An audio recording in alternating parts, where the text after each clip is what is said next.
You're listening to the Lynchburg Hornets Sports Podcast, a podcast about Lynchburg sports. Howdy, everybody. Welcome back. We're back for episode 2 of the Lynchburg Hornets Sports Podcast, a podcast about Lynchburg sports. We had to do some adjusting to the episode, not in a bad way, actually in a very good way. Except I do maybe want to apologize to Ed Smith, who is the first guest on today's episode. I told him he was going to be the only guest on today's show, but through some good graces, Grayson Thurman showed up on campus before he heads back down to Florida to continue his professional baseball career. He graduated from the Lynchburg baseball team a few seasons ago. He was an All-American as a pitcher, and he joins the show along with Kyle Hoehne. Kyle is the play-by-play announcer for the baseball team here at Lynchburg and jumps in on a few other sports, including women's volleyball. So I have Ed Smith, who is the Assistant Athletic Director for Sport Performance, working in strength and conditioning here at Lynchburg. He's going to start off the show with an interview, and of course we're going to focus in on strength and conditioning. Then after that, despite what I do say when we first recorded that episode, we have a second guest, and it is Grayson Thurman, who now pitches professionally in the Blue Jays organization. He reached Double-A last year, near the end of the year. So he's making moves. It was a really interesting conversation with him.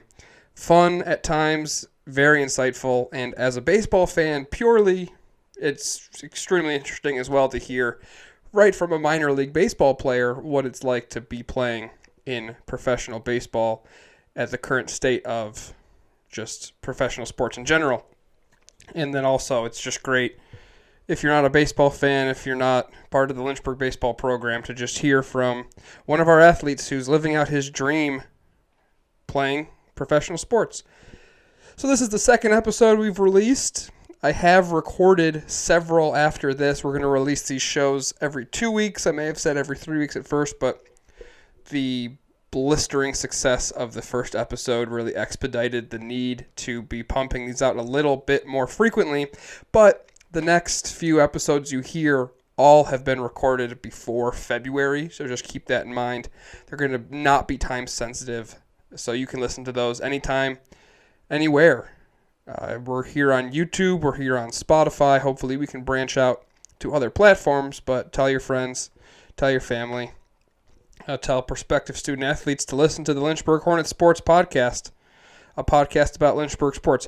Okay, here we go. We'll kick it off with Ed Smith.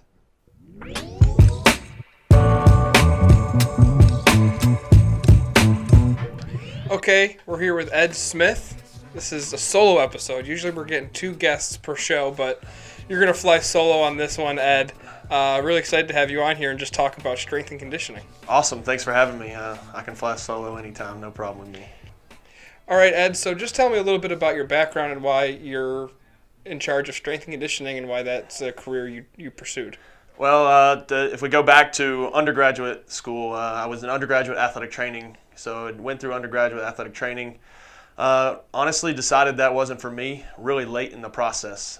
Even if it wasn't for me when I went to college at Emory and Henry, played football there. Even if, athletic training is all they had. They didn't have exercise science, which probably would have been the route that I went. But went athletic training. Really, through athletic training, though, learned a lot about the injury side of the athlete. So it's very fortunate to have that kind of in my back pocket as a strength conditioning professional, to kind of take that information as kids are returning from injury, if people have injuries and those type of things, but also learning that where they're at, meeting where they're at, and growing them. That's where I really felt good about the athletic training side. When they went through rehab, they got all the way in a good spot with rehab. Now they needed to get stronger. At Emory and Henry at the time, we didn't have a strength coach, so it was kind of on the athletic trainers or the students to kind of help guide the others that were injured on their process. And so that I really kind of found a liking to that. Sat down with my defensive coordinator at the time. It was my spring of my senior year, and just kind of deciding. He was like, "Hey, I'd love for to be a football coach. Is that something you're interested in?" I was injured really late a couple times in my career, but really late, and really anytime I was injured, I tried to be another coach. I knew the defense in and out. I knew what people should be doing, that's how I studied the game, and I was able to give back to anybody that replaced me or anybody on the defensive team when I was on. So he was asking me, hey, you want to be a football coach? Like, yeah. And then he started talking about recruiting, and I was like, I don't know about all that, going on recruiting and those type of things. He said, well, have you ever thought about being a strength coach? You love the weight room here. You do a great job with the weight room. And I was like, well, I'll be honest with you, I didn't really know that was a thing. He hooked me up with Matt Nine at Salisbury University in Salisbury, Maryland. Obviously, another Division III powerhouse. They had a strength coach. He'd been there a little while. Reached out to him. He told me there was going to be an opportunity for a graduate assistant to open up in the following spring. So I decided, okay, that'll be good. I had the spring kind of off for myself anyway. Graduated in December. Had the spring off, and then moved to Salisbury in the fall. Kind of did an internship / rolling into a GA spot, a graduate assistant spot for them. Was fortunate to have the opportunity while I was there working as the strength coach for their women's soccer program at the time. It was pretty good. Was working with their football program, the volleyball program, and all of those I was the head strength coach for at some point in my career there. So just kept evolving and evolving. Went from there to Weber International NAIA school in Central Florida. Was there for 9 months, and then this opportunity to come back into the ODAC. Obviously, Emory and Henry at the time was in the ODAC. I knew about the ODAC. Didn't know a whole lot about Lynchburg per se because they don't have football, obviously, but knew that the ODAC would be a special place to come back and impact athletes. It's 4 hours from my wife's home in Maryland. It's 4 hours from my home in Tennessee. So it kind of it was a perfect landing spot. She was still in Maryland, and we found a spot for us to both come, and now she's a teacher in town, and I've been here, I guess this is year 9, so we're flowing and rolling. So we'll get away from the strength and conditioning real quick and just focus on Lynchburg itself. You've been here for 9 years, started a family, just had a second kid, beautiful family. EJ's a fan favorite, your older son. But why Lynchburg? Why have you been here for almost a decade? Honestly, it's just corny to say, it's home. It's every college tries to say it to the recruits. Everybody tries to say it to the new people coming on staff, and it is a home, and it really is. Yes, coaches come and go, but if you look at the longevity of most of our coaches, they've been here for a long time, and that shows what this place is about. That shows what this town's about, honestly. Even in year 9, I don't think I've even put a good foot forward to get involved as much as I can in the town, but to see the town grow, we're very fortunate with the other university in town to help grow this town. I mean, from when I got here 9 years ago to what this town is now, it's awesome, and it's a great place to raise a family. You got a little bit, I'm not going to say city feel because I've never lived in a city, but to me, growing up in Northeast Tennessee, this is about as big as a city that I've ever lived in. And then you still have your country feel as well. So it's something that, when my wife moved here, she likes it. She's pretty good in her field as a teacher. We've just found comfort and kind of stayed here and tried to grow it to the best. A mentor of mine, Matt, told me one time, make the big time where you're at. Don't chase the big time. And that's something that I've always tried to do and really work and enjoy the kids that are here, the athletes that I get the fortunate opportunity to work with. Obviously, it's something that pays back to me just to get to work with them. Well, and I think you have made Lynchburg strength conditioning big time. When I applied here and I was taken on an interview, showed me the basketball court, the baseball field, but even as the athletic communication guy, I was shown Wake Fieldhouse and I met you. And, we were proud to show off the strength and conditioning program. Give me the landscape of strength and conditioning across Division III and why Lynchburg, kind of set itself apart. Well, I think it really kind of starts with John Waters whenever he hired me. Obviously, he was at CNU before here. They had a strength program. So the successful Division III programs had a strength coach in place. Now, obviously, Lynchburg's been very successful far before my time here. Was actually coming in after the women's soccer just won the national title, after the men's lacrosse went to the national title. Those things were already in place. It was just bringing in somebody that now can take the load off those coaches and allow them to focus solely on the sport and let me help them on the strength side. Whether I have them 2 times a week in season or 3 times a week out of season, that was a big push from John, and he said, Obviously, we don't have any. Steve Smith was working as a strength conditioning coach here, but he was also working in academia. Really kind of split him in both ways. John wanted somebody that was strictly with sports performance strength conditioning, and that's something that I've kind of ran with and been very fortunate to not run into too many no's, to be 100% honest with you. Sometimes in this field, a new person will take over a strength conditioning position and get a lot of no's and a lot of pushback. You would think two teams coming off national title runs, they would sit down and say, hey, this is what we do and this is how we do it. That was never the conversation from those two head coaches. It was, hey, what can you do to help us continue this and keep us on this? And that's been my goal all along, is really try to push these. Obviously was very fortunate with baseball last year. Been very fortunate to work alongside the equestrian program as they've done their national titles. Like it's a goal of mine to give that athlete experience to all of our sports teams that I get the fortunate opportunity to work with. Well, let's put a pin in that. I want to ask about, before you got here, is the setup that the coaching staff was in charge of conditioning and working out? Yes. So before I got here, each sports coach had their own, other than the ones that were working with Steve Smith. Like I said, he was involved with a lot of them, but again, he was in academia as well. But most of them had the control over it, or an assistant coach that was kind of over it. And so, not to say that was wrong or anything that they were doing was wrong. It just took away from their possibility of putting in more work towards what they wanted to do on the field or on the court or wherever they were. And to be they'll tell you, the coaches will tell you, they're not the experts in the strength conditioning field. So yes, they were doing what they knew and what worked for them maybe, or what they've reached out to their mentors or other people know. But this is kind of what I study. This is what I do. This is what I read research on. This is what I want to try to better our athletes. And it's ever evolving. It's evolving so quickly. Yeah. More information's coming out on what's the best practice that if I was doing sports coaching and this, I don't know how I would keep up with the times, to be honest with you. Speaking of that, it made me think about, as I try to live a healthy lifestyle, my social media is filled with a million, wannabe Ed Smiths. Do you face any battles with the kids who are seeing stuff online and, that kind of runs counterintuitive to what you're telling them? Yes, absolutely. It's honestly something that I have to battle every day. But it's not necessarily a bad battle. Too many people turn their nose to it and say, oh, they're getting all this information. It's really bad information. What it does is allow them to have a conversation with me. Or if I say something to them and they say, well, I watched this TikTok, or I watched this Instagram reel, or I watched this or that, and it said this. Why? It allows me to have those conversations, where in the past it was, hey, Coach Smith said to do this, okay. Or Coach Kudelka said to do this, or Coach Steele said to do this. In the past, like, they said to do this, we do it. Well, now they have so much information, we got to tell them why we're doing what we're doing. Yeah. And I always say this, and I say this to anybody that interns under me, any of my assistants that ever come through, like, if you don't know the why for what's in your program, don't have it in your program, because it's not worth it. If you just picked it up off Instagram to put it on there, that we need to know why it is. It's a periodized program over the year.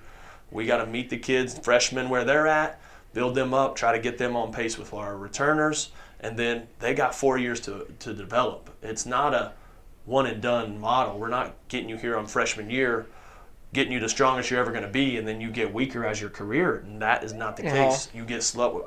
If you get weaker and slower during your career here, I'm not doing you a service. I should be trying to make you a better athlete, and that's sometimes what gets confused with strength conditioning professionals, is they try to, I'm never going to make them a better lacrosse player. And that might sound, what? You're working with lacrosse athletes, or I'm not going to make you a better basketball player.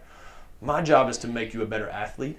The expertise comes from the sports coaches. And that's how I say it to all of our sports coaches. That's what I said on my interview here is, I'm not going to win you more games. I'm never going to promise that that's going to happen. It may be a byproduct, but that's not my messaging, because I don't want it to be misconstrued. Hey, Coach, we go see Coach Smith now, but we're losing more. That's not always the case. Maybe there is. Now we need to look in the programming and see if that's causing too much fatigue, or where's our programming, where's the injury history. There's so many different avenues that these kids have to deal with. And I say kids because I'm now fortunate to get a little bit older. I used to be pretty close to a peer with a lot of them in age when I started. But it's very interesting, and it's literally like a bunch of knobs that I look at right here in front of us. Like you gotta turn up a little bit, turn down a little bit to make sure that the sound's right. Well, for me, that's the same thing. I gotta turn up a little bit, turn down a little bit, make sure that everything that's coming into the body that it can respond to. So 26, 27 intercollegiate teams. They all can be so vastly different. Does each one start from the same core of training, or are you working every single one from ground zero and creating a swimming plan, an equestrian plan, a lacrosse plan that are completely different? Not completely different, because ultimately an athlete, how the body moves only happens so many ways. Mm-hmm. Our lower body can only really push and pull. Yes, it can do it by double leg and single leg. So exercises that, and I always give this drastic. So if we take our drastic teams, one may say that our equestrian, why would you train your equestrian riders? Well, I've been training them ever since I've been here. Mm-hmm. And we can go to the drastic other end on our lacrosse team or our baseball team. How are their programs vastly different? Well, not super different. Our equestrian athletes squat.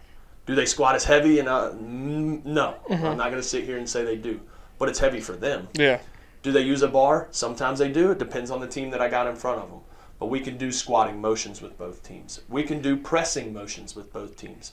The exercise that I select is going to be based on their expertise, and that may change year to year. If we got a really young team, even for our baseball program, if we have a really young team, I can't throw all the bells and whistles at them because they can really benefit from just the basics. Mm-hmm. And we've found that that's growing. Same thing for our lacrosse programs and women's lacrosse. It's different, but it's still in the same. If I put all these programs out in front of you and said, pick out which one's the baseball program and which one's the lacrosse program, you might not be able to. Mm-hmm. Both of those teams need to be strong rotationally. Okay, both of those teams need to be fit. Now lacrosse needs to be aerobically fit. They got to be able to stand down there all day long, double headers, and still be able to swing the bat at a high velocity at the end of the night, at the end of the day, whatever their process may be. Or you make a long championship run. We still got to be fit. Yeah. It's fit for their sport. Yeah. So that's kind of how I adjust my programs. You said something a little earlier about, your goal is to have these teams win national championships, even though you're not directly attributing to, in your opinion, the wins and losses. Sitting with you on the sidelines or looking up at you in the stands, you're one of the most vocal. How do you feel? Do you feel like you're a part of every single team and a coach? They all call you coach. Just talk about the responsibility and it's pretty lucky of you to be such a big part of these teams. Yeah, I absolutely very lucky for me to be a part of these teams, and I thank the good Lord every day that I get the opportunity to be in the spot that I'm in. Yeah, I do feel like, and sometimes to a fault, I feel like I got a lot invested. If we had a basketball game today and I was up, I kind of have my spot that I sit in every basketball game, and that's, if it's a men's game, it's behind the visitors stand, behind the visitors area. And sometimes that gets me in a little bit of a pickle with the fans, but I got a lot invested in these kids time-wise, but they also got a lot invested back into me in the time that they trust me to do these things. So I think it's important to show them that I'm not just the guy down in Wake Fieldhouse. Uh-huh. I try to show up. As my family has grown, I may be showing up less than when I was the first year strength coach here and I didn't have a family here. My wife wasn't even here at the time. I was at every event. That doesn't mean I don't care. I still keep along with it. My TV's on. Oftentimes, if there's a game on and I'm not here, it's on my TV at the house. Fortunately, you guys do a great job of putting that stuff out through LHSN and your all staff, and I can keep up with that stuff, away games and stuff like that.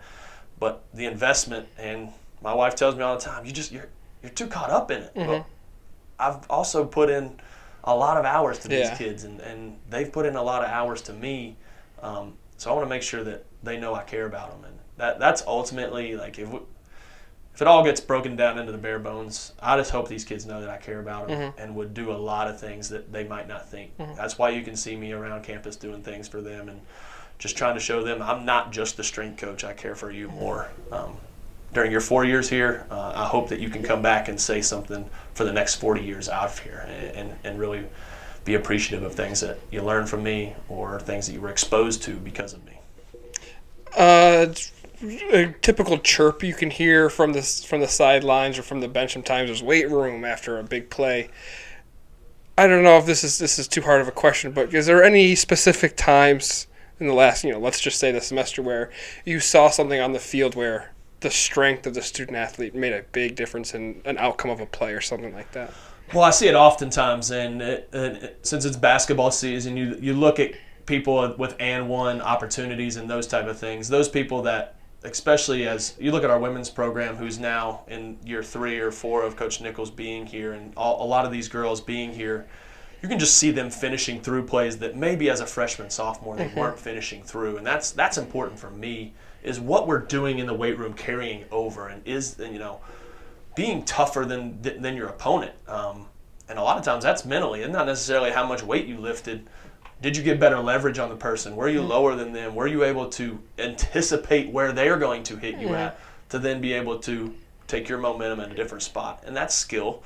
Those are the whether it be physical or mental skill that they have to take. And I'll be honest with you, I'll be one that probably stands up in the stands and flexes my arms when they do, just because it's fun and I like to get into it. And as an athlete, I did the same thing. It's fun to do that. Not demeaning to the other team, but at the same time, they're going to do it back to you when they make a big play. It's time to make sure that they're in the weight room too. You and I are kind of similar in our roles with Lynchburg. Is that really no off season? Teams that we work with are always in season, but conversely, you do have some off-season teams that are coming into Wake. What is the difference for you working with spring teams in the fall and fall teams in the spring, vice versa? Yeah, mainly it's just the amount of times that I see them. Typically, our out-of-season teams, we're going to see them 3 times a week. Our in-season teams, it'll be 2 times a week. And we'll just base that around usually in the off-season, we're going to lift as a team because they don't have that team component of their practices. When we're in season, we can have a day or both days that they're in that they don't have to come in as a full team. We can come in small groups, get our individual work in. It also helps as the season progresses. If somebody is injured and they're in a small group, I can focus on them or make a change that I don't have to make for the whole masses of the team and those type of things. So mainly it's just the amount of times that I see them, whether it be 3 times a week or 2 times a week. Sweet. I feel like I gotta ask. You got a favorite workout? What's your favorite lift? I'm a big squatter. Obviously, Squattober was a big thing for me every October. Been fortunate to have Sorenex equipment here since I've been here. They've been a real proponent of why we have what we have going on here, and their equipment to me is second to none. That's not really a plug for them, but it is a plug for them. Yeah. I mean, we got so much of their equipment in a HVAC regulated building that a lot of other equipment may have broken down by now, and we're going in year 10 of the first batch, and now our second batch is, I believe, at year 5 or 4. So I think squat's probably my favorite, probably because that's one I'm really good at. People might think, a lot of strength coaches love bench press. I hate bench press. If I had bench press another day in my life, I would be okay, but I still have to. I feel, but probably squat. All right, I don't know if I'm getting an answer. What's the max? Right now, probably about a little over 400. I think in Squattober it was 435, 445. The most I've ever done is 465. Cool. So it's always an ebb and a flow, and how much, just as it is for the student athletes, how much focus they're putting on it. That's where you're gonna hit with your max. All right, there's the whiteboard number. I'm putting 465 on the wall. And I'll be candid. I failed Squattober last year. So it's not for the faint of heart. If you haven't tried it, it's squatting every day of the month during the week, and it's tough, but it is rewarding. And to me, it just shows that if you could commit to something, you're gonna see a reward on the other side. And that's no knock on people that can't make it through. It's just sometimes life happens, and you get overwhelmed and things going, and that's just one month that I kind of focus in and lock in and say I got to do it. If it's because everybody else I know is doing it, maybe. If it's because I've got people like yourself in the staff that's probably going to call me out, But that's part of the joy of it, right? To have accountability partners, and that's what I hope the teams have for themselves with their athletes and their peers. So sweet. Okay, well, thanks a lot, Coach Smith. It was a pleasure. Give me a Go Hornets. Yeah. All right, everybody, here we go. Go Hornets. Yeah, that's a good follower of our social media right there.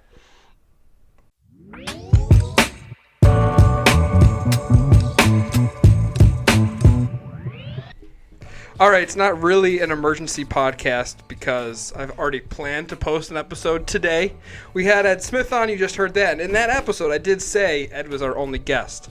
But that's not true because a gift showed up at my front door here at the office, and Kyle Hoehne brought Grayson Thurman into the office, and I said, let's get Grayson on a podcast interview. So, Grayson, I kind of buried the lead there. I'm sorry. But how you doing? Doing pretty good. Just got a little sweat in with some ping pong, but I'm ready for the interview. Cool. So, Grayson, rumor has it you're playing professional baseball in the Blue Jays organization. Can you tell me about the moment you found out that you were going to be a professional baseball player? I'd already kind of, had my foot in the door with a couple different directions I was trying to go. But I didn't necessarily think that year I was going to be able to play for an affiliate team in professional baseball. But, once the time came, you don't really think about it too much. It's just kind of a go with the flow, and whatever opportunity you get, you take and run with it. Well, Grayson, you told me you had your contact with the Blue Jays that had been on you for a while saying, we love you, and you kind of had to sell yourself a little bit and say, well, what are you waiting on? I'm ready, right? Wasn't there some of that in there? Yeah, it was kind of like they kept telling me, it's we're interested, but it's, whether it's a spot open and available for me to be there. So, I kind of was on the back burner for a little bit, kind of waiting to get a call, waiting to get some type of message, and you get a little bit of doubt and questioning within yourself because you're not getting anything. But, again, it's just trusting the process and waiting on things. Kyle Hoehne knows to trust the process. But, waiting, that it ended up being, 2 weeks later that they reached out and wanted to sign a contract. Yeah, so we had a lot of fun following you, and you also got to move up a level in your first season with the Blue Jays. Can you tell me about the things that were really going right for you in that first year playing pro ball? Yeah, and I wouldn't even say it's necessarily things that are going right. It's also being able to identify the things that were going wrong and then being able to make adjustments because, that's a big thing for them. They want to see a guy that can go in there and, having their ups, having their downs, and then when they give advice and they give suggestions on things, somebody that can adapt and change kind of who they are and what they do to see what could be more successful. Because I don't always know everything. Although I think I do sometimes, I don't. So being able to adapt and go with what they suggest and things that they have planned for me, I think that was what got me to that point where I was able to go up. So you and I talked for a piece we wrote for our website, and we talked about how you were playing in the Dream League with West Virginia, and one of the changes they had you make is more fastballs. You were really loving your curveball. We saw that on Fox Field day after day. That thing's nasty. But the change they wanted you to make was throw more fastballs. Can you tell me about some of the changes the Blue Jays and that organization has made with you that you maybe didn't see coming? Yeah, so the biggest one when I came in, I was primarily a fastball, a four-seam fastball, and a 12-6 curveball that I threw all of college. Now I go in there and they don't like my curveball, which is a pitch that I threw in college probably close to 30-40% of the time, which is a lot. And it was my go-to pitch. And when they take that away from you, it's like a part of your identity. You feel like that they take away. And they wanted me to throw the splitter more, which was a pitch that I had never thrown in college. I never needed to throw it in college. So when I came there and didn't have much control of it, but they were like, trust us. Like, we know that you're struggling with it and that you may not feel comfortable with it, but they were like, trust us when we tell you it's good enough and it's going to play. To now that I'm throwing it 30% of the time instead of my curveball. When you say we, is that the manager of the club you're playing? Or are there guys in development that are helping you out make those changes? Yeah, it's a mix of both. Your pitching coaches, obviously they're the ones that are with you every single day. So they're the ones that get to watch you and give you recommendations, but they also make notes on you and then send it up to the higher-ups. Now the higher-ups are going to also look at video and the metrics on things where they can get an idea on what they think is going to work best too, because they're professional in that aspect. So then they're sending messages down and the pitching coach relays it to you, so you kind of work with all of them. Well, two of the guys that you worked with a great deal here at Lynchburg, Travis Beasley and Michael Solbach, they had pretty good pro careers in the minors themselves.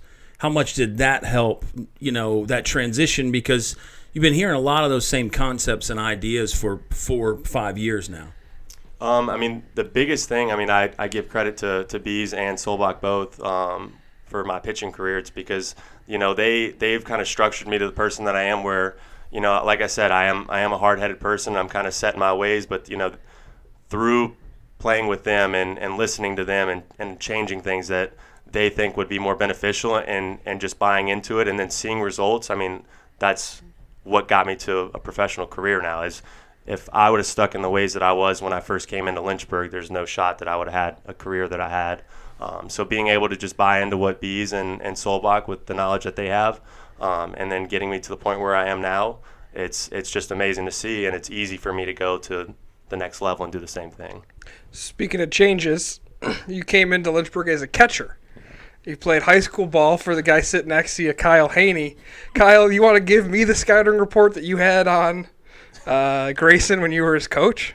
Oh, I mean, relentless worker. Nobody was going to outwork him, although we had a guy that was close. But just a hard worker, wanted to know everything about the game. And contrary to popular belief, he did pitch a bit in high school.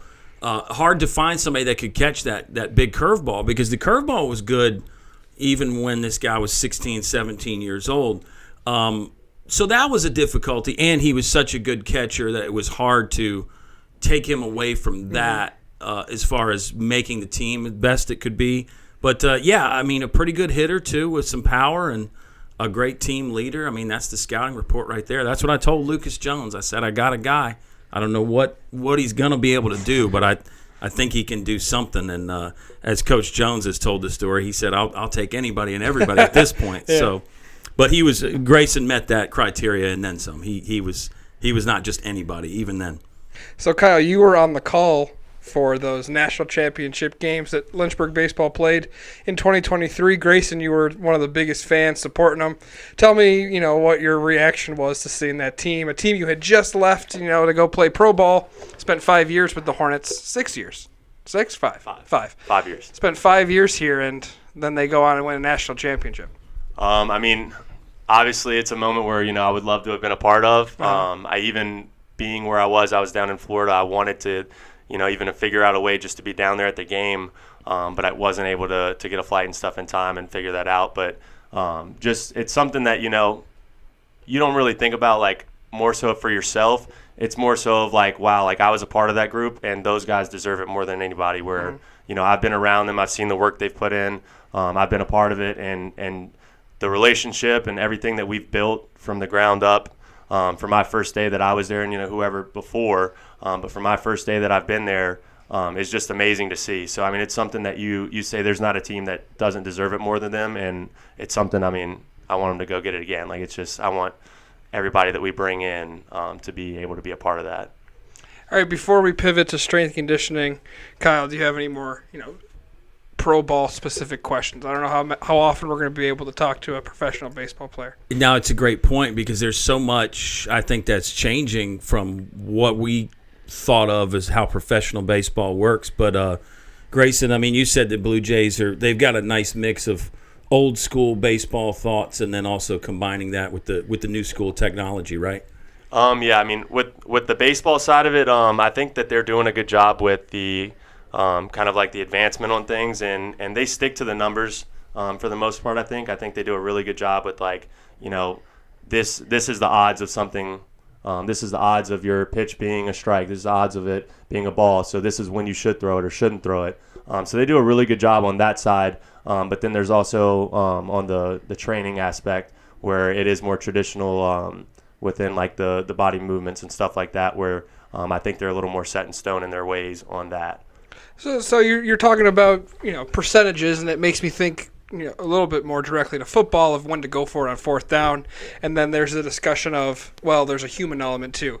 As the player, as the guy who's actually out there executing the pitches and the balls and the strikes, do you ever feel like there's information overload on the mound, or have you been prepped well enough to be able to handle it? Now, see, that's something that I think throughout the season was my what I was really struggling with. I would have games where I would go out there and pitch, and it wouldn't be what they wanted. So I would come back in, and they sit me in the office, and they're like, look, we just talked to you about this last week, and that's where I sit down with them. You have to tell them what you were thinking and why you did this, and it's just that's where it goes to, like, I say I am a little hard-headed, because at the end of the day, I believe in myself more than anybody. So it's like when you call a curveball and you think that you can throw it for a strike that pitch, like I think I can throw it for a strike that pitch. So it's like then they go and tell you, well, you're only throwing it for a strike this percent. Yeah. We don't care what you think. So that's where you're trying to find the happy medium, and then you have to bite your tongue and just and do what's best for what they say. It is what it is, and you start to learn and get used to that. So do you have teammates, friends on the team that are kind of going through the same thing? Do you share these struggles with them? Yeah, for sure. And that's what helps it the most, being able to understand that stuff, is when you sit there and there's times where you butt heads with your teammates about stuff too, because I think one thing and he thinks the other, but it's never in a rude way where you're going at somebody. It's arguments and stuff because you just believe in different things and we both care. Like everything is because people care there. So it's with the right reason that you understand nobody's out to make you suck. So speaking of being out there not to suck, I'm sure the strength and conditioning's got to be a big part of it. We were talking about some of this before we sat down, but tell me about what the experience was like being introduced to a professional baseball training regimen. Yeah, it's a lot more detail oriented, and I think that you could do a workout and be fine on your own. You're doing the same workout, but then when you go in there into the professional side of it, they're sitting there watching you and they're looking at the smallest details of like how your shoulders are lined and like how your hips are aligned and if you're leaning too much one way or doing anything and your hips are turned. So they look at the smallest things and they're telling you like it looks like you're not engaging your core. You look like you're not doing this. So it's a little bit of a frustrating thing also too when they're telling you like all these little things. But that's also because I was new to it and you're trying to adapt to that. So once you get used to it, and you don't necessarily see results right away, it's kind of frustrating. But then the same thing, it's trust the process. Like it goes into everything, I think, and that's why I love it so much. Is you trust what they're telling you because they're professional at what they do, so it works. Well, you said the technology's gotten so good to where after you've had an outing or a workout, their technology can tell what your recovery is like and whether you need to dial it back or you're good to go. And sometimes it's not an exact science, but they just get that head start with the numbers, and then you can go from there. Again, I mean, is that frustrating? Is it helpful? Is it probably all of the above at once? Yeah, it's definitely all the above. When I first came in, it was funny because like they did laugh about it a little bit, but it was like the first day I came in, they threw a catapult on me, and I did my throwing program. It took, I think it was a little over 30 minutes. And for us down in Lynchburg, that was kind of like this is where you work on stuff. That was like your focus. So you spent more time there. And then I come here and they were like, dude. They're like, this is 10 minutes. Like, we don't know what you're doing, but you just threw way too much. What's a catapult? A catapult, so it's basically an electronic little round device that you wear on a bra that goes on your back. So it calculates all your rotation, any of your stress level stuff that you're doing in a workout. It picks up on all that, and then the next day it gives you feedback on the level of stress that was put on you. It's similar to like a Whoop. We also we also, most people do wear them because that also gives you a super detailed thing on sleep, recovery, and all that strain. Well, so they're watching your sleep and everything. Everything, awesome. Where they're able to see all that. Is this some technology that's similar to what Lynchburg has? Do we have something like that? So Whoop isn't necessarily just through the Blue Jays. That's for a lot of people. I know a lot of our athletes do have them. So a lot of athletes wear those where they're able to see stuff like that and track that. And I think that's probably one of the best detailed things where you can get a good grasp on everything. But the catapults are a little more I haven't seen them around much. Gotcha. I think they're a little more rare. So sorry to have interrupted. So you get there and you're going full blown on that first workout, and they're like, dude, you got to chill out. Yeah. I mean, that's the thing is, and so for me, I'm not used to that, like keeping the volume down on all my stuff. So it's like, I was like, whoa, like, what do you mean? Like, this is how I get ready. Like, this is my preparation. So it took some time, especially on game days and stuff, trying to figure out like what got me ready, but also didn't burn me out in their terms of everything. So like I was trying to work on that. But then again, you also find that like, this is who I am. So it's like, you don't push back a little bit, but you reason with them, or you compromise on something that every now and then I'll let it eat a little bit. How about the nutrition? Because in the last few years, decade or so, it's come out that, hey, minor league baseball players don't make as much as you think. And a lot of these guys are surviving on a bologna and a loaf of bread. I mean, how tough is that to still get those foods and supplements and things that are going to help you physically and mentally? Yeah. But you got to do it on a budget as well. Yeah. So, I mean, they do a really good job on the basis of everything where during spring training, you're getting fed breakfast and lunch. And that's a buffet, so you're going to eat good. And then if you want, you can take snacks, protein shakes. There's like all the supplements you can think of. Any of the little supplements, electrolytes, anything, like I'm telling you, we got it all. You're able to grab any of that stuff, make a little shake, drink, whatever it is, and you can take it with you. So you're going to get everything you need for the most part. And then dinner is on your own, but that's obviously not terrible. And then during the season, breakfast is the thing that's on your own. And then you'll do lunch and dinner with them. Gotcha. So when it comes to supplements and everything, they do a really good job. I think it's more so on the players being disciplined enough to say, I need to do this every day and take this stuff every day, because it's something that you don't think is, it's just a little vitamin, like I forget about it today. And eventually stuff like that, I think it affects you so within your recovery. So, and then for my breakfast and stuff, like that's my biggest focus. The one thing I said is like, I don't care what it costs me, like I'm going to eat good. And there's a place down in Dunedin, and I think I'd have to look up the name of it again to shout them out or anything, but really good juicery, and Escape Route, that's the name of it. Okay. Escape Route. If anybody ever goes down there, check them out. But so we go there all the time, really good juices, all this good stuff in it to take, and I go there probably 2 or 3 times a week. Sweet. So let's walk the strength conditioning back to Lakeside Drive a little bit. Did you win a 1% award from Ed Smith? Yeah, I did. I did actually win a 1%. So tell me about working out with Ed and just the dedication and the passion he has for strength conditioning and taking care of y'all's bodies. I mean, it's amazing. He's somebody that like I give credit to from not knowing anything and being curious. I think I'm able to reflect what people are capable of. Same thing with Coach Jones and them, but it's with Ed Smith, someone that is as knowledgeable as he is and giving me all the information I'm able to pick up on and run with it. It just shows, from where I am now, he has the online thing from Team Builder where it shows my numbers of what I was able to lift into my last year there, and it's insane. So being pushed by him, because he's the one that's down there at our workouts, and being motivated by him after a workout and telling us, you guys need to be doing more. Mm-hmm. You guys did great today, whatever it was, but he's able to see what you guys are bringing to the table and being able to push you. And then also just being there for you on the health side of it. I mean, as a pitcher, I prioritize my arm and all that stuff. And he was always in there if I ever need anything, him to apply like kind of some soft tissue stuff too, just like because it wasn't necessarily injury based, so we didn't need to go up to the training room. But it was just amazing to like have him there, rolling us out and doing stuff like that, to just stay on top of everything. And then we learned to do it, and we started doing it to ourselves. Like I would do it for Travis Shoemate all the time. Uh-huh. Me and him we were buddy about it, and we'd use the rollers down there for each other. So, talking about weightlifting and seeing those numbers go up, tell me, can you remember your velocities, what you started out as a freshman to what you left here with, and then has there been a jump since you've been in the Blue Jays organization? Yeah, so I think when I first came in, it was like 82, 84 was like my first time really off the mound. By my freshman year, I think it was up to like 87, kind of around that range. But that's what I was like peaking out at, and I was still really wild.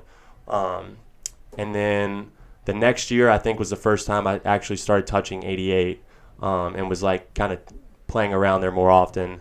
My last 2 years there were actually when I hit 90, I think 90 for the first time, and then my 5th year was when I hit, I think 93 in the fall season. Wow. So that was big jump. It was a huge jump, and it was something that caught me off guard as well. Being able to hit that, and then also just kind of like I would have those ups and down days, but I would play around in the 91, 92 sometimes. So it was really cool to see the steps of everything, and gradually increase in weight in a good way, and then also increasing my weights on the weightlifting side of it. And then now within the Blue Jays, this will be my first season going into it to actually get a full year. I didn't get to go through all of spring training last year, so I'm not too sure where I'll be at come this year. But last year I was still around the same boat, but that was because when I first came into the Blue Jays, their biggest focus was assessments and making sure that everything looked normal, healthy, moving properly, and not having any issues, because they didn't want to just throw weight on there even if you say you can do it. They didn't want to just do that, so they gave you a little bit of time to develop. You got any more serious questions, Kyle? I mean, I've got unserious ones, but talk about that little velocity camp or whatever you had to go to this winter, because it seems like, and you touched on this, it seems like in season it's more about the maintenance and being able to perform injury-free. That's part of it as well. Yeah. But in the off season, that's where they wanted you to try to build a little bit more velo, right? Yeah, and it was immediately after the season. So I'd thrown around 45, 46 innings through last season, and it was kind of crazy. That was right after the season ended. I had 3 weeks where I went into a full blown velo program where I was doing pull downs and max effort stuff. But I think that was also just kind of to have like a good assessment on what my max output was before giving myself a break and then building back into it, so they could kind of get like a before and after on everything. And then they brought me back in for another velo camp to do more pull down stuff, and that was where you were kind of able to see a little bit more of I guess it was a little bit of an increase, but they also weren't focused on the jump there either. They kept telling me that they were like, your jump is going to be in the season. Like right now we're technically training slow and power. And then when we go into your actual velo program is when you're going to be training in the weight room. You're going to be training speed. So that's where we're hoping to see the jump is within that. So it's interesting. Silly question time? I don't know. Yeah. Now I'm caught. I don't have any of those either. Oh. I mean, I could. No, the one that's important to me is I'm just trying to make sure that, are you okay if by chance the lemur follows you through your career a little bit, or do you need to nip that in the bud? I think it's allowed to play around just because, like, you know, Lynchburg brought that, but I don't think that's something I want to carry into like the main name of the career. Yeah. Okay. Yeah. All right. But it's allowed to be thrown out there, and so I don't mind it at all. Yeah, because we didn't even nickname you the lemur. It came from the D3 baseball podcast because they saw you. Well, your favorite movie was Madagascar? No. My dream vacation was Madagascar. Gotcha. Yep. Okay. My favorite movie was Mulan, just so everybody knows. There you go. All right, we'll start calling you Mulan instead. Yeah, I mean the lemur was just fun to hashtag that whenever Grayson Thurman entered the game. Yeah. So okay, we'll let the lemur be a Lynchburg thing. There you go. Because I did email Baseball Reference when you got signed and told say. him. Yeah, I like it. And they're like, we only do that for Major League players. We only do nicknames for Major League players. I'm like, all right, well, hold on. Bookmark it then. then. We'll hold on to it then. Yeah. Well, what's the nickname you prefer? The Thurminator. I don't know. Yeah. That's the main one though. I don't really have any other nicknames. You know, it's the main one. Well, if you're ending ball games too, that's helpful. Yeah. Because you're terminating their chances of winning, right? Yeah. And you're the closer. Yeah. Did the Blue Jays talk about it in those terms, or it's just, hey, be ready when we give you the ball, no matter when? Because you started a game too. Yeah, it was an ongoing joke with me, and it was actually the hitting coach, where I go in, and you know I've been a closer my whole career. That's all I've ever done, and they know that too. They're kind of aware, but like there was my first appearance or something. I think somebody else ended up going into the ninth inning. I think I just pitched the eighth, so then somebody else went the ninth and closed. And he would always make that joke. He's like, "You're not the closer. Like you're not like." He's like, "You're not." But like in a joking way. And then I finally had to go into like a big game early on in the season, and it was a really good shutout. And as I'm walking off the field, he was like, "You're the closer." Wait, is that the no-hitter? That was not the no-hitter, but it was just another game where it was. Yeah, I think it was like a man on first and second. I had to come in and got like 2 pop-ups and a strikeout. We got to hear about the no-hitter though too. Yeah, combined no-hitter. Yeah, so I threw I think it was just the last inning of that. But I mean, it was Kendry Rojas. He was the main guy that started it off. And we actually had Stevie Berman. He was the catcher, doing a really good job calling the game. And I actually was when I came in to pitch. he had not been shaken off on a single pitch the whole game until I go in, and I shook off on a pitch. And he made note of that. He told me that, but it ended up being a good result. But anyways, it was so funny that I was the one that shook off. And then, but I go in there. I didn't even realize it was a no-hitter. I had no idea what was going on. I just kind of ready to pitch. And first 2 guys I struck out. It was pretty, honestly, I think it was within like 3 to 4 pitches on both of them. So I was having a really good day, and then went to the next guy, and I actually was working on my slider that I was throwing with the Blue Jays, and threw him 2 sliders. The second one he made contact with a ground ball, and it was to the first baseman, and so I have to haul over there. So I'm full sprint, and I know at this point, like as I'm running, I know that like I got to get this out. And I like when I'm telling you, like I like laid out because it wasn't way up the line that he threw it, but it was up the line a little bit. So I laid out, caught the ball, and I'm like on the ground, like fired up, and everybody's running around now because we just got the final out. That's awesome. So I'm just like rolling around the dirt at that point, but I was super fired up. Well, you were always a big energy guy and a big team guy. Because also as a reliever, you're waiting to go in, so you're watching the first 6, 7, 8 innings anyway. Yeah. Are you still that way in pro ball? Because sometimes pro ball is a little more laid back, but I imagine you're still pretty hype over there in the bullpen, right? Yeah. So when I was in the first time I had kind of came to a realization I needed to at least dial it down a little bit was in the Northwoods League, and the coaches, they were like, look, like we love the energy. They're like, but you need to like be able to actually think when you're on the mound. They're like, we think you just get a little too amped up and you're just like, go, go, go, go. So the biggest thing, like I changed my walk-up songs at Lynchburg. They're a little too much. But it was good. Yeah, it was really good walk-up song, but it was a little too much for me. So then when I went for the Blue Jays and everything, I changed my walk-up songs to still like a good vibe for me that matched me, but was a little more mellow, where I could kind of feel like calm out there. And then as I'm getting in my groove and everything, obviously get the outs and everything, I get fired up. I do my little strut and everything. So I get after it. And then after the game is when I let them hear it. So you're still pacing the mound after? Yeah, I still pace the mound after I get out, awesome. Whatever it is. And then as soon as I get into the locker room, when we have wins and stuff, I'm the first one. I plug the phone in, I get the locker room going. Everybody's going crazy. Well, I guess it answered my question, but you can just comment on it a little bit. Especially with a lot of you guys developing down there, is wins and losses important to you guys? Yeah, I mean, I'm not gonna go and speak for anything because like it's really tricky. You're playing so many games. For me, it's like the end of the world. I mean, I had to like try to work on that myself because I can't stand losing, and to be going in there, and it's not like we lost a ton of games, but you play so many games where you lose. And I will never get used to like losing. I'm never going to do it. I don't care.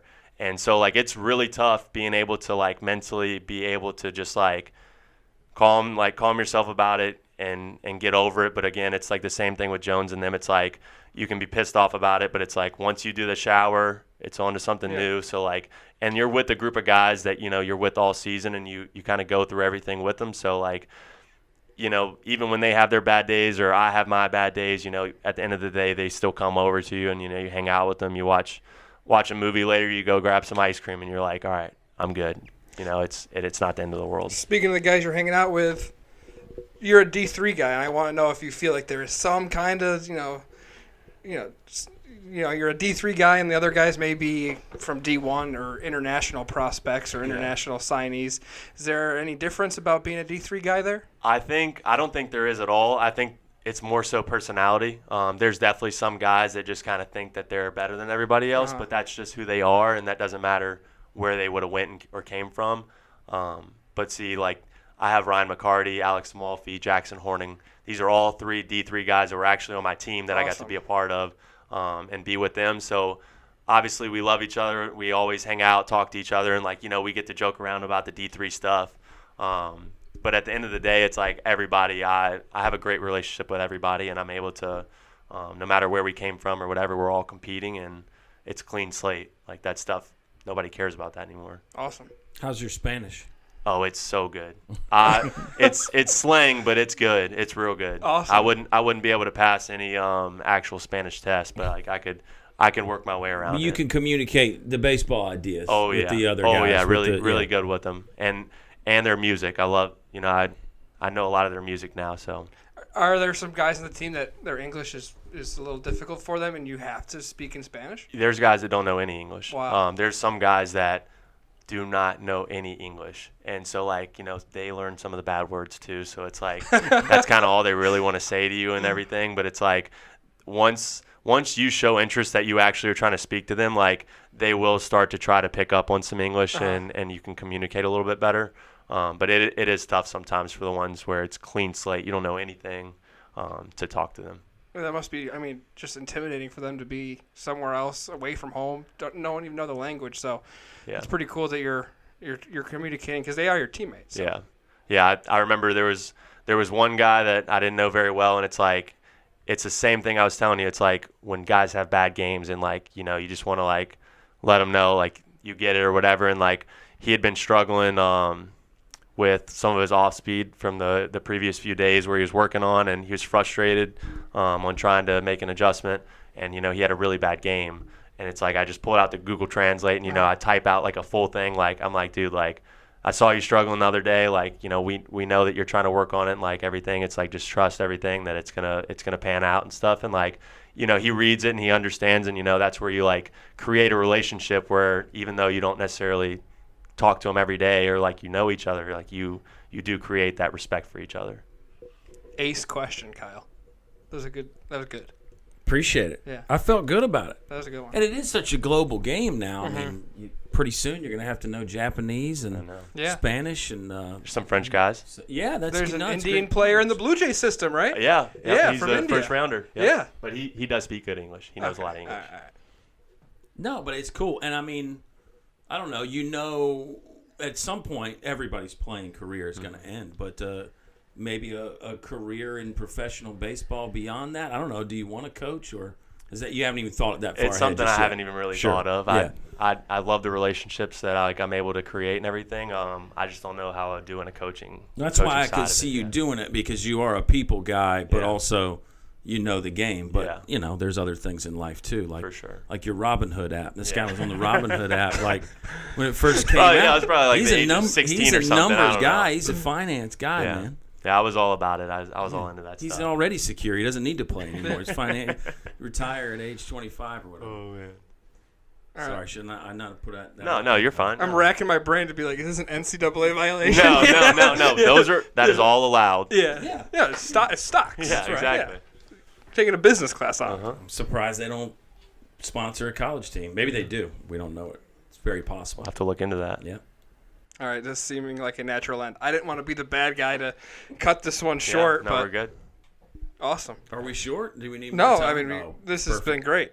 I was going to tell you. I could tell you about the time I cut my finger on a seashell and had to go in and tell the coach. Give us that real quick. I'll tell you that. All right. So give you the quick rundown. I would go to the beach pretty much every off day. Go to this one spot. All the guys make fun of me, dude. I love being in the ocean. Love finding seashells or whatever, all this stuff. Sometimes I bring goggles with me. I'm all about it. Cool. And so I'd find these conch shells, and I'd get all fired up about it. So there was one day I went down there, and I saw it poking out of the ground a little bit, and I went to grab it, and it slit my pointer finger open on my throwing hand. Cut it wide open. And I immediately came out of the water, and I'm looking at just pouring blood. I'm like, oh, great. But then, I go back down there to get the seashell with my left hand. I grab it out. I was more careful with my left hand. I grab it out of the ground. It was huge. So I was still happy, but I was trying to figure out what to do with my finger. So I get back. I didn't tell any of the guys. I get back onto the land, and then I'm like, I guess I got to figure this one out. So I just wrapped it up for a little bit, and then I ended up going next day to the field, and I had to break the news. I had to tell the pitching coach and all of them because it was cut open pretty bad, and I told them the story, so they were all pissed off about it, and they were like, dude, of all people it would be you. They were like next time you do anything that could jeopardize your hand or anything, they're like, just do it with your left hand. We don't care about that one. So I guess from now on I'll be a little more careful with that. But all right, we were shooting pool, playing ping pong earlier in Drysdale. Is that above board? No, that's all allowed. Okay. I told you we had the ping pong table at the. Yeah. We're all about that. I think racquetball and tennis are a no-no, right? Probably, yeah, it probably is a little more. Yeah. Also, we were talking about those catapults earlier. Never wear them while you're playing ping pong because that's additional information. Oh. Yeah, and I did that, and I got chewed out for that too. Wow. Yeah. So they're like you're. Yeah, I played like 4 games like with one of the best players, so we're like full swing getting after it, and then the next day they were like, dude, like you were supposed to have a light day yesterday, like what the hell? And I'm like, dude, I was like, I did have a light day. Like, I threw with so-and-so. Like, we only went to 60 feet. And they're like, your numbers on your catapult are crazy. And I was like, I did keep it on when I was playing ping pong. Wow. And they're like, dude. And that just goes with the seashell thing. They're like, Thurman, like, what are we doing? But most of those guys at that level are pretty competitive like that, right? About if you guys everything. are doing something, you're everything. Yeah. Were they mad that you played ping pong, or were they mad you? No. They were just annoyed because they preached that to you. They were like, take it off when you're not doing anything baseball related. Gotcha. So we know. And I didn't. I forgot. Now you're just going to get scouted to go play, and like these numbers are off the chart for ping pong. Yeah. Yeah. That's what I'm saying. I got a good swing in the ping pong. If we look at something online, are we going to see Grayson Thurman injury list for Seashell? Or is No. It won't be that detailed. Okay. I'm telling you, I didn't have to take a day off. Okay, good. I ended up getting the glue on it and stuff. And you had to go to the umpire before the game, and I showed him. I'm like, this isn't substance. This is like actual glue stuff from my seashell injury. Glue my finger shut. Yeah. So I can pitch. Yeah, exactly. It was really weird, kind of a slick feeling. Didn't like it very much, and it kind of like started to flake off a little bit, and then I just kind of left it, and it was fine. So is that an in for the substance in baseball? You just got to put some glue on your finger? It might be. Could you get away with it? All I know is that I had that on my finger. You have to tell them before the game starts. They look at it and they're like, all right, yeah, okay.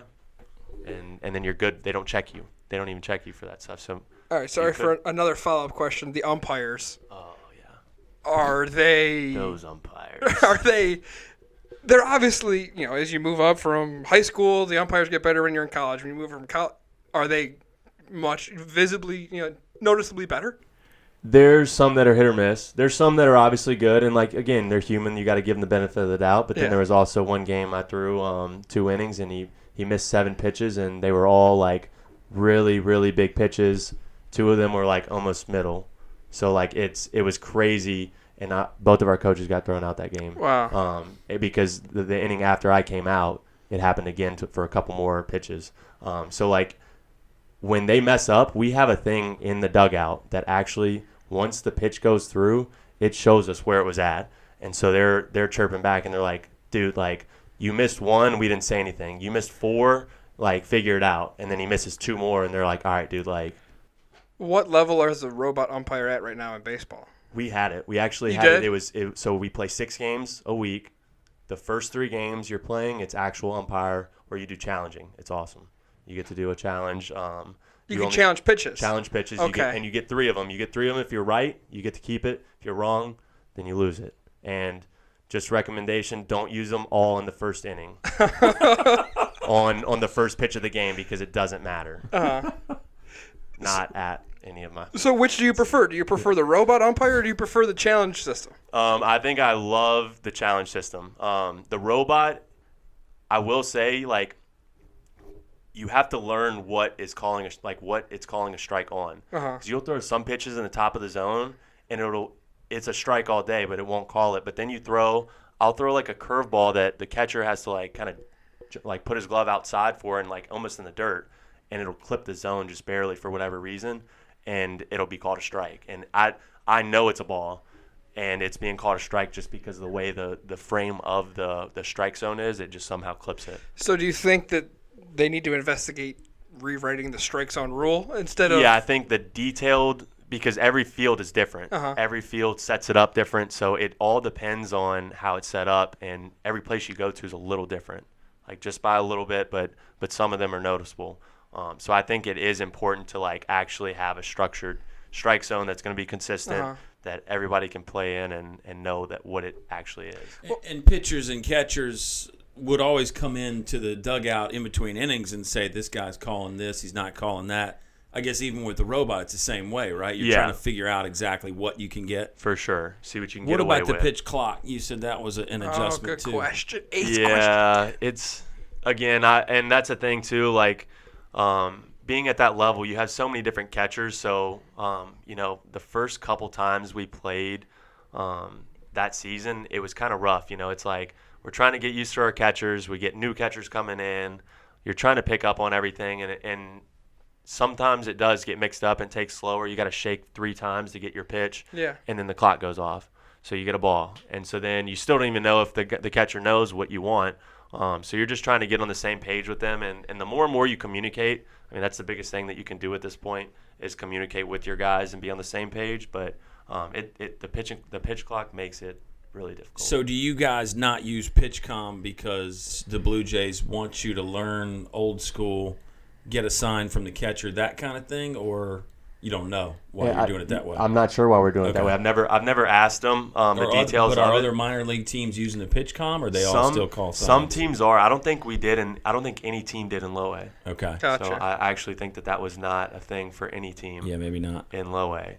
But I do know that there are some teams that are doing it. So I think I'm hoping that we'll eventually get adjusted to it and just make it easier for everybody, because it's crazy how much of a difference it would be from just being able to do that. Save a lot of time, a lot of confusion, make it a lot easier. All right, I'm glad I didn't cut it short because we just got a couple good questions. That was good, yeah. But now I'll let you end it for us, Grayson. Give me your goals for the year. This is coming out early February. Just be candid with us. Yeah. What are you trying to accomplish this year? I'm not 100% sure where I'm going to start at. I would love to start in high A. It'd be a small jump from where I started in low A last year in Dunedin. I'd love to start in Vancouver this year with a goal of playing half my season in double A. Like I want to get to the point where I do really well in high A if that's where I start. And I just want to crush it to the point where I'm able to play in double A for about half the season and show that I'm capable of playing there. And then also just hoping that I can make an adjustment with that slider. It's a pitch I've been working on. It's a pitch that it's a little tough for me, but I'm gonna keep playing with it. And they talk to me like, if you can get this pitch down like that, you're solid. Like everything else you're doing is awesome. Like we want your velo up a little bit, but the numbers on your fastball are great. Your splitter is amazing. Like we need a third pitch. We need a third pitch that's a strike that you can throw for a strike. Because the splitter's not a strike pitch. It's a strikeout pitch to get them to swing at. And that's in Double A's New Hampshire? Double A's New Hampshire, yep. Okay. Those guys lay off a little bit more. What does that mean? Like they don't swing at everything. They got an approach. They're smart.